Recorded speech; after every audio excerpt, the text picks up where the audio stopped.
Hello friends, कैसे हैं आप। स्वागत है आप सभी का V2VHU चैनल में। हम लोग देख रहे हैं यूजीसी नेट पेपर जून 2018, जिससे का हम लोग फर्स्ट पार्ट देख चुके हैं, जिसमें हम लोगों ने 50 क्वेश्चन देखे हैं। अब आगे का 50 क्वेश्चन हम लोग देखते हैं। तो देर न करते हुए शुरू करते हैं आज का वीडियो। प्रश्न संख्या 51, गुणात्मक शोध अभिकल में सामान्यतः प्रयुक्त प्रतिदर्श समुच्चय दिए गए हैं। इनकी विशेषताएं समुच्चय सेकंड सेट 2 में दी गई है। इसको सुमेलित करना है। तो अगला है गुणात्मक शोध और उसकी विशेषताएं। तो जिसमें से है आत्यंतिक इकाई वाले प्रतिदर्शन। तो इसका संदर्भ हो जाएगा कि असामान्य इकाइयों की अपेक्षा होती है। अगला है कि स्वोद्देश्य प्रतिदर्शन। स्वोद्देश्य प्रतिदर्शन का इसका संबंध जो है वो उपयुक्तता के संबंध में अपने निर्णय के अनुसार इकाइयों के चयन की अपेक्षा से संबंधित है। अगला है कि स्नोबॉल में क्या होता है, इसमें अतिरिक्त इकाइयों की पहचान के लिए सहभागियों से मदद की जाती है। जैसे डॉक्टर होता है तो डॉक्टर का संबंध डॉक्टर से होता है। तो एक या फिर एक अफीम जो लेता है, ड्रग एडिक्टर है, तो वो अन्य लोगों को जानता है। तो इस प्रकार से इसका संबंध इससे हो जाएगा। तो इस प्रकार तीसरा ऑप्शन सही है। अगले क्वेश्चन पे चलते हैं। अगला क्वेश्चन है 52, जब किसी पत्रिका में आप एक ऐसा शोध निबंध पढ़ते हैं जिसकी समीक्षा न की गई हो, रिपोर्ट के किस पक्ष के संबंध में आपको सबसे अधिक चिंता प्रदर्शित करनी चाहिए। तो यहाँ पे जब कोई भी समीक्षा न की गई है रिपोर्ट की, तो वहाँ पे प्रदर्शित परिनिष्ठता के संदर्भ में चिंता करनी चाहिए। अगला है 53, निम्नलिखित में से किस निर्णयों में प्रतिदर्शन की कमी आएगी। तो यहाँ पे प्रतिनिधि प्रतिदर्शन प्राप्त करना, यहाँ पे प्रतिदर्शन त्रुटि में कमी आएगी। अगला क्वेश्चन है 54 का कि कक्षा 12 में से 10 छात्रों को यादृच्छिक रूप से लिया गया है। उन्हें 3 सप्ताह तक योगा प्रशिक्षण दिया गया। उनकी स्वस्थता जीवन शैली की तुलना इस प्रकार की चुने गए दूसरे समूह से की गई जिसमें प्रशिक्षण नहीं दिया गया था। तो इन शून्य परिकल्पना की स्वीकार्यता परीक्षण हुए तो किस प्रकार की सांख्यिकी परीक्षण उपयुक्त होगा। तो यहाँ पे रैंडम सिलेक्शन है, तो ये प्रोबेबिलिटी का सारा कुछ भी जो भी दिख रहा है वो प्रोबेबिलिटी को पूरा करता है। तो इस तरीके से यहाँ पे टी टेस्ट लग जाएगा। और यहाँ पे 2 ग्रुप है, 2 ग्रुपों में तुलना हेतु, माध्यक की तुलना हेतु जब प्रयोग किया जाता है और प्रोबेबिलिटी हो तो वहाँ पे टी टेस्ट लगता है। यदि वो प्रोबेबिलिटी के अंतर्गत नॉन पैरामीट्रिक को पैरामीटर को फॉलो करता है तो वहाँ पे काई लगता है। अगला क्वेश्चन है 55, मध्यमान 100, प्रामाणिक विचलन 20, समूह की संख्या 100 होने पर विश्वास कॉन्फिडेंस के 0.01 स्तर पर वास्तविक मध्यमान के पाए जाने का संकेत देने से की दृष्टि से निम्नलिखित में से कौन सा कथन सत्य है। तो यहाँ पे जो आंसर है वो चौथा कि मध्यमान जनसंख्या मध्यमान 94.8 से 105.2 के बीच में होगा। अगला क्वेश्चन है 56, महिला सशक्तिकरण कार्यक्रम के प्रतिशासकों के दृष्टिकोण का मूल्यांकन करते समय एक शोधकर्ता अपने शोध के संबंध में पूर्व निर्धारित अवधारणा नहीं थी और उसने तब तक साक्षात्कार लेना जारी रखा जब तक कि प्रमुख तथ्य सामने नहीं आए। तो अनुसरण किए जाने वाले शोध प्रतिमान का उल्लेख कीजिए।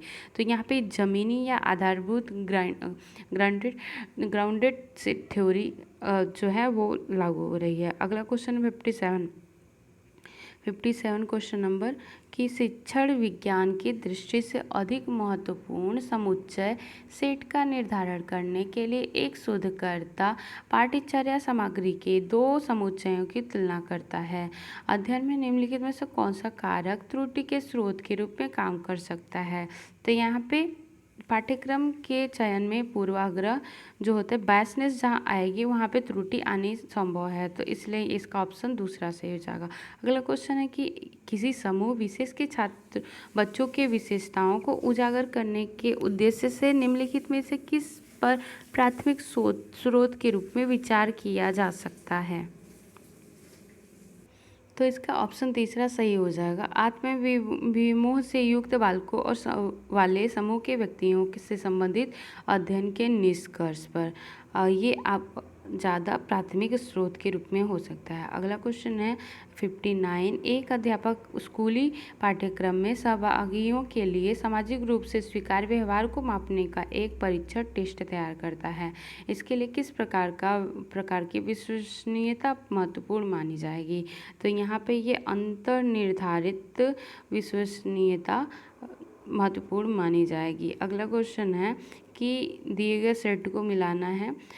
अगला इसमें गुण आधारित वैज्ञानिक मापदंड, जिसमें मितव्ययिता का संबंध जो होता है वो स्पष्टीकरण आसान होने पर होता है, इसका संबंध चौथा हो गया। फिर उसके बाद बी अनुभव सिद्धता इम्पीरिकल का संबंध जो होता है ज्ञान और प्रेक्षण आधारित होता है, मतलब कि नॉलेज और ऑब्जर्वेशन बेस्ड होता है। इसके बाद सी शुद्धता जो होता है वो अनुसंधान कथन के परिशुद्धता मापन पर आधारित होता है।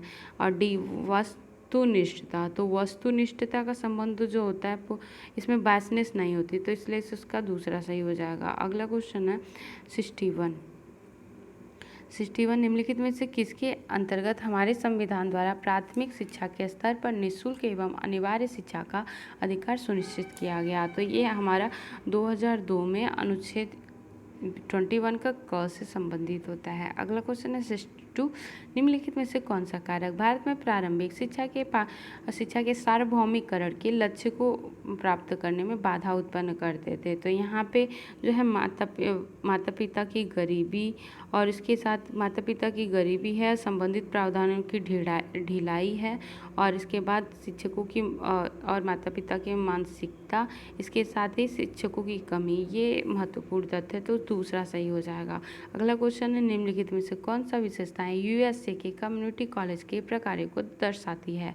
तो यहाँ पे जो है कम शुल्क संरचना वहाँ की सबसे बड़ी विशेषता है कि वहाँ पे कम शुल्क संरचना है, उसके साथ ही स्थानीय तौर पर अवस्थित होता है, मतलब स्थानीय तौर पर उसे इस्टेब्लिश किया जाता है। उसके साथ ही यहाँ पे वंचित वर्गों की सहायता करना, ये तीनों चीज़ें पाई जाती हैं, इसलिए वहाँ पे एजुकेशन जो लेवल है या फिर एनरोलमेंट रेशियो वो ज़्यादा होता है। और सबसे अच्छी शिक्षा व्यवस्था फिनलैंड की मानी गई है, जिसे फर्स्ट रैंक प्राप्त हुआ है। अगला क्वेश्चन है 64 क्वेश्चन की निम्नलिखित में से कौन प्रणाली शैक्षिक प्रशासन में सबसे अधिक केंद्रीकृत होता है? तो ये भारत के नवोदय विद्यालयों में सबसे ज़्यादा केंद्रीकृत होता है। ये क्वेश्चन बार बार घुमा के पूछा है, तो ये याद रख लीजिए, सबसे अधिक केंद्रीकृत जो होता है वो भारत में नवोदय के विद्यालय होते हैं। अगला क्वेश्चन है 65। अगला क्वेश्चन 65। निम्नलिखित में से कौन सा अधिगम संसाधन दूरस्थ शिक्षा के व्यापक अवधारणा को प्रदान करते हैं? तो इसका जो ऑप्शन माना गया है वो पहला है कि सचल अधिगम, उसके साथ ही अधिगम जनसंचार माध्यम, फिर आईसीटी और मुद्रित पाठ्यक्रम। अगला क्वेश्चन है 66। पाठ्यक्रम निर्माण प्रक्रिया का निम्नलिखित में से कौन सा एक अनिवार्य घटक है? तो यहाँ पे इनपुट आउटपुट और पर विचार करना, ये इनपुट प्रोसेस और आउटपुट पर विचार करना, ये इससे संबंधित है। अगला क्वेश्चन है 67। निम्नलिखित में से किस प्रतिमान में राज्य स्कूल शिक्षा बोर्ड द्वारा पाठ्यक्रम की विषय वस्तु में अधिकतम बदलाव किए जाने की संभावना है? तो यहाँ पे प्रशासनिक प्रतिमान में ज़्यादा संभावना होती है चेंजेस में। अगला क्वेश्चन है निम्नलिखित में से किस पाठ्यक्रम प्रतिमान में स्कूल शिक्षक को सबसे अधिक स्वायत्तता प्राप्त होती है? तो यहाँ पे ग्राउंडेड जो मॉडल होता है या आधारित मॉडल होता है उसको सबसे ज़्यादा स्वायत्तता प्राप्त होती है। अगला क्वेश्चन है निम्नलिखित में 69 की निम्नलिखित में से पाठ्यक्रम निर्माण के किस उपागम में रचनावादी अभिमुखीकरण स्पष्टता दिखाई देता है? तो यहाँ पे तीसरा पाठ्यक्रम विकल्प के साधन के रूप में अवधारणा मानचित्र को ये रचनावादी अभिमुखीकरण का स्पष्ट रूप दिखाई देता है। अगला क्वेश्चन है 70। निर्माणात्मक मूल्यांकन की अवधारणा निम्नलिखित में से क्या अंतर्निहित है? तो निर्माणात्मक में सतत प्रबंधन एवं अनुश्रवण होना चाहिए, तीसरा ऑप्शन सही है। अगला क्वेश्चन है इसमें सेट का मिलान करना कि शैक्षिक प्रशासनिक की आधुनिक अवधारणाओं के प्रतिपादकों के नाम दिए गए हैं, तो उसको उससे मिलाना है, जिसमें कि पहला फ्रेडरिक विल्सो टेलर, तो इनका संबंध जो होता है उनका संबंध SOR उत्कृष्ट कार्य निष्पादन प्रतिमान से संबंधित होता है। फिर उसके बाद है कि एल्टन मेयो का संबंध वैज्ञानिक प्रबंधन संचलन से होता है। इसका 4 सही हो जाएगा। अगला है कि रेनिस लिकर्ट, इनका संबंध मानवीय संबंध के आंदोलन से होता है। तीसरा सही हो जाएगा। और फिर उसके बाद डी का संबंध मैक्स क्रेगर का संबंध एक्सवाई सिद्धांत। तो इस प्रकार से जो हो जाता है वो इसका दूसरा ऑप्शन सही हो जाएगा।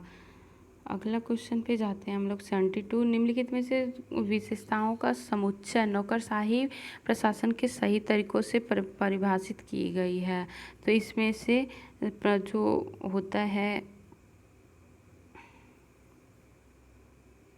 जो होता है अगला, इसमें पहला सुस्पष्ट नियम उसमें होते हैं नौकरशाही प्रशासन में। दूसरी बात की स्थापित कार्यप्रणाली पद्धतियाँ होती हैं। तीसरा मानक संचालन प्रक्रियाएं होती हैं। तो इसलिए ऑप्शन इसका चौथा सही है। अगला क्वेश्चन है 73 सेट को मिलाना है। शैक्षिक प्रशासन द्वारा उपयोग की जाने वाली शक्तियों का उल्लेख और सेट 2 में शक्तियों की व्याख्या की गई है, तो उसको मिलान करना है। तो इसमें से कि दमनात्मक शक्ति का संबंध निष्पादन न करने पर परिणाम प्रदान करने की प्रत्यक्षीकरण क्षमता होती है। इसके बाद पुरस्कार शक्ति होती है कि सदस्यों द्वारा पसंद किए जाने वाली वस्तुओं को प्रदान करने में प्रत्यक्षीकरण की क्षमता होती है। फिर उसके बाद सी का संबंध होता है वैध शक्ति। यह अवधारणा प्रशासक द्वारा लिए गए निर्णय और सौंपी गई भूमिका की दृष्टि से महत्वपूर्ण होती है। इसके साथ ही विशेषज्ञ शक्ति, इसका संबंध जो है पहले से होता है कि यह अवधारणा प्रशासक के संबंधित शिक्षा और तथा अनुभव पर आधारित होती है। तो ऑप्शन इसका दूसरा सही है। अगला क्वेश्चन जो है वो 74 कि दिए गए 2 सेट है, उसको मिलान करना है। नेतृत्व शैली और नेतृत्व व्यवहार से संबंधित है। जिसमें से कि ए का संबंध जो है अधिक कार्य व कम संबंध, तो यहाँ पर निर्देशक शैली हो गई। अधिक कार्य एवं अच्छे संबंध, तो इसका संबंध जो है उपबोधन शैली से हो गया। अच्छे संबंध व कम कार्य, तो यहाँ पे ये परामर्शी शैली हो गई। फिर कम संबंध कम कार्य, ये प्रत्यायोजित शैली हो गया। तो इसका ऑप्शन चौथा सही है। अगला क्वेश्चन पे जाते हैं हम लोग। 75 स्कूल का प्रधानाध्यापक अगले 5 वर्षों में किए जाने वाले क्रियाकलापों व कार्यक्रमों का लक्ष्यों का निर्धारण करता है। किसका उदाहरण है? तो ये आपका परिप्रेक्ष्यगत नियोजन से संबंधित होता है। अगला है 76 शैक्षणिक पर्यवेक्षण का मूल प्रयोजन है। तो स्कूल में प्रभावी शिक्षण अधिगम वातावरण सुनिश्चित करना, ये मूल प्रयोजन है। अगला क्वेश्चन है यदि किसी प्राप्तांक के मध्यमान विचलन 10 है तथा मानक विचलन 5 है, तो उसका प्राप्तांक का टी मान क्या होगा? तो यहाँ पे ये 70 होगा।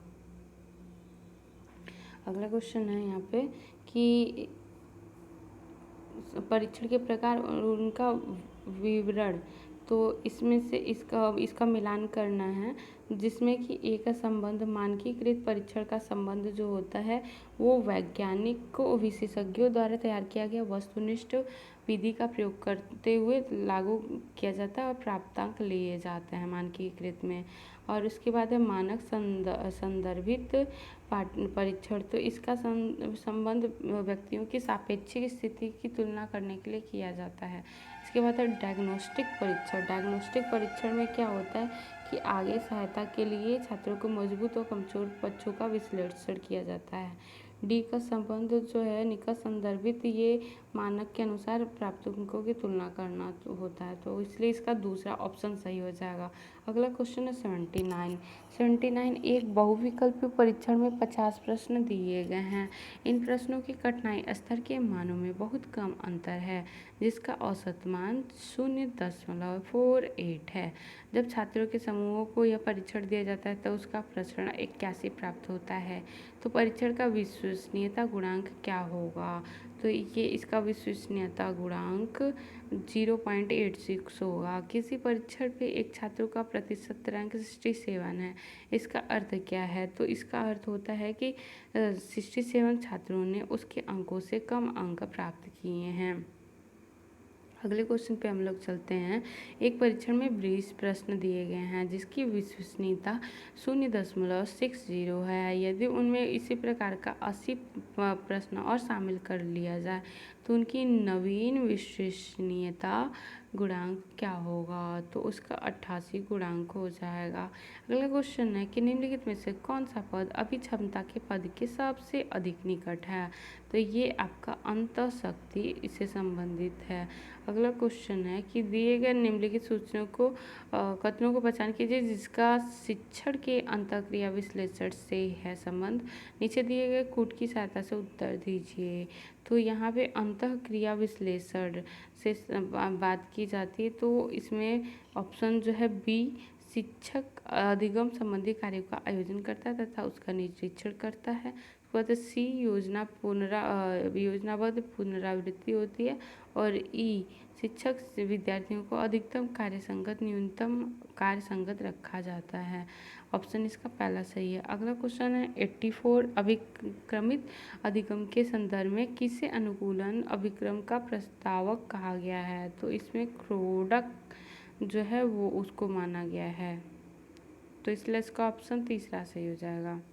इसको सम्मिलित करना है तो जिसमें विशिष्ट साधन है सूची 1 में, सूची 2 में, सूची 2 में अभिक्रम का विकास का चरण संबंधित होता है। तो इसका ऑप्शन जो है 4th माना गया है कि व्यवहार संबंधी उद्देश्य का लेखन किससे संबंधित होता है? अभिक्रम विकास से पूर्व से संबंधित होता है। इसके बाद है कि पहला बी का संबंध पहले से होता है, प्राथमिक लेपन प्रस्तावना रूपरेखा प्रस्तुत करना। सी का संबंध जो होता है सी चरणों में व्यवहार तय करना। और डी, परीक्षण का संबंध अनुमोदन प्रत्याहरण के दौरान होता है। तो ऑप्शन इसका 4 सही है। अगला क्वेश्चन है 86 में जो है शैक्षिक प्रौद्योगिकी का अर्थ प्रयोजन एवं दायरों को इंगित करता है। तो इसमें जो है इसका सही है पहला, शैक्षणिक प्रौद्योगिकी अधिगम परिणामों को बेहतर बनाती है। फिर शैक्षणिक प्रौद्योगिकी शिक्षा की लागत को कम करती है। शैक्षणिक प्रौद्योगिकी प्रयोक्ता का अनुकूलन करती है। तो ऑप्शन इसका इसका जो ऑप्शन सही माना गया है वो डी माना गया है, जिसमें से पहला सही है, पहला और डी, शैक्षिक प्रौद्योगिकी अधिगम परिणामों की प्रभावकारिता सुनिश्चित करती है। और ई, शिक्षण अधिगम प्रणाली को अधिक प्रभावी बनाने में शैक्षणिक प्रौद्योगिकी की भूमिका निभाती है। अगला क्वेश्चन है 87 कि निम्नलिखित में से किस संचार प्रतिमान में संदेश के संकेतन विसंकेतन की सबसे अधिक संभावना होती है? तो यहाँ पे सहयोगात्मक परियोजनाओं पर आधारित क्रियान्वित कार्य प्रतिमान। अगला क्वेश्चन है 88, शिक्षण के किस प्रतिमान के माध्यम से पूर्वा पर सन्निकट के सिद्धांत का सबसे अधिक अनुभव सिद्ध रूप से प्रदर्शित होता है? तो ये अभिक्रमित अनुदेशन संबंधित होता है। अगला क्वेश्चन है ड्यूएशन किसका सामान्य रूप है? तो यहाँ पे ये मांसपेशी द्विविकार ड्यूनेशन का सामान्य रूप है। अगला है कि कौन सा कथन अधिगम निःशक्तता वाले छात्रों के संदर्भ में सही है? तो इसका ऑप्शन पहला सही है कि प्रत्यक्ष परक दुर्बलता होती है जिससे सोचने और तर्क करने की क्षमता प्रभावित होती है। अगला क्वेश्चन 91, तो 91 में विभिन्न प्रकार के विकार दिए गए हैं, उनका सेट मिलाना है। तो प्रमस्तिष्कीय घात का संबंध जो होता है वो गतिविधि और भंगिमा मुद्रा संबंधी विकार से होता है। इसके बाद है जन्मजात साइटोमेगालो विषाणु, इसका संदर्भ जो होता है विसर्पिका संबंधी विषाणु संक्रमण के कारण सुनने की शक्ति का समाप्त हो जाना होता है। डिस्लेक्सिया जो होती है उसमें जो पढ़ने से संबंधित समस्याएं होती हैं। निस्टैगमस का संबंध जो होता है न चाहते हुए भी आंखों को तेजी से घुमाना, ये होता है। अगला क्वेश्चन है 92, निम्नलिखित में से दो सेट को मिलाना है। तो इसमें से वैषम्य दृष्टि वैषम्य का संबंध जो होता है वो इसके परिणाम स्वरूप धुंधला दिखता है, जो कि कार्निया के असमान कोनों, आँखों के असमान लेंस के परिणाम स्वरूप होता है। बी का संबंध ग्लूकोमा का संबंध आँखों से द्रवों के प्रवाह से सीमित होता है। सी का संबंध जो होता है हाइपो सामान्यतः दृष्टि दोष के रूप में पाया जाता है, जिसके कारण कार्निया विफल हो जाता है। फिर रेटिनिटिस पिगमेंट का संबंध, डी का संबंध दूसरे से होता है। ये आंकड़ों के एक वंशानुगत विकार है जिसमें रेटिना अपक्षय हो जाता है। अगला है कि मोरफेन संलक्षण निम्नलिखित में से क्या है? तो ये एक आनुवंशिकी विकार है। इसके अलावा अगला क्वेश्चन है निम्नलिखित से कौन सा प्रावधान निःशक्तता दुर्बलता वाले छात्रों की अधिगम संबंधी आवश्यकताओं के समाधान हेतु सबसे उपयुक्त है? तो यहाँ पे व्यक्तिक का एजुकेशनल प्रोग्राम, व्यक्तिक शिक्षा पर कार्यक्रम, ये महत्वपूर्ण होता है। अगला क्वेश्चन है 95, भारत में अध्यापक शिक्षा को पेशेवर बनाने के लिए निम्नलिखित में से किससे सबसे अधिक संभावना होती है? तो यहाँ पे शिक्षण अधिगम प्रणालियों के क्रियान्वयन हेतु अध्यापक कोड का विकास करना। अगला क्वेश्चन 96 अध्यापकों की गुणवत्ता को बेहतर बनाने के लिए नीचे दिए गए कुछ कार्यक्रम है, इसमें से कुछ सेवा संबंध किनका संबंध सेवारत अध्यापकों से सही है? तो इसमें से जो माना गया है वो है प्रारंभिक शिक्षण, इसके साथ ही विकास प्रशिक्षण, इसके साथ ही प्रारंभिक शिक्षण, विकास शिक्षण, इसके साथ विशेष प्रवृत्तियों में सूक्ष्म अनुरूपण, इसलिए इसका ऑप्शन दूसरा सही है। अगला क्वेश्चन है 97, इसमें भी कूट है कि अध्यापक संपूर्ण गुणवत्ता प्रबंधन TQM के अनुप्रयोग हेतु निम्नलिखित में से किससे उपयोगी माना जाता है? तो यहाँ पे जो माना जाता है वो अध्यापक शिक्षा के प्रशिक्षकों के विशेष समूह में कार्य की क्षमता, कैन डू और कार्य करने की तत्परता, विल डू संबंधी विश्लेषण किया जाता है किसमें? TQM में। फिर उसके बाद उसके अलावा जो है वो अध्यापक शिक्षकों द्वारा शक्ति, न्यूनता, अवसर व चुनौती संबंधी विश्लेषण, शोक विश्लेषण किया जाता है। इसके अलावा स्कूल पद्धतियों में सुधार हेतु क्रियान्वयन अनुसंधान परियोजनाएं की जाती हैं। अगला प्रश्न है निम्नलिखित में से कौन सा कथन एक व्यवसाय के रूप में अध्यापन के रूप में परिभाषित करने के लिए प्रासंगिक है? तो इसमें से माना गया है कि अध्यापक व्यवसाय में ज्ञान संगठित रूप से होता है। फिर अध्यापक व्यवसाय में कई दृष्टियों में अंतर्निहित होता है। फिर डी अध्यापक व्यवसाय की अपनी ही नैतिक आचार संहिता होती है। अगला क्वेश्चन है 99, निम्नलिखित में से कौन सी व्यवस्था दूरस्थ शिक्षा के माध्यम से अध्यापक शिक्षा को प्रदान करने के प्रभावी पारस्परिक है? तो यहाँ पे बृहद मुक्त ऑनलाइन पाठ्यक्रम संबंधित होता है। अगला क्वेश्चन है 100वां, अनुसंधान समर्थित साक्ष्यों के आलोक में निम्नलिखित में से किसे अधिक अध्यापन व्यवहार में संशोधन के लिए प्रभावित किया गया है? तो कक्षा में अध्यापन व्यवहार हेतु अंतःक्रिया विश्लेषण किया गया है। तो आज के लिए बस इतना ही, मिलता है नेक्स्ट वीडियो में। धन्यवाद।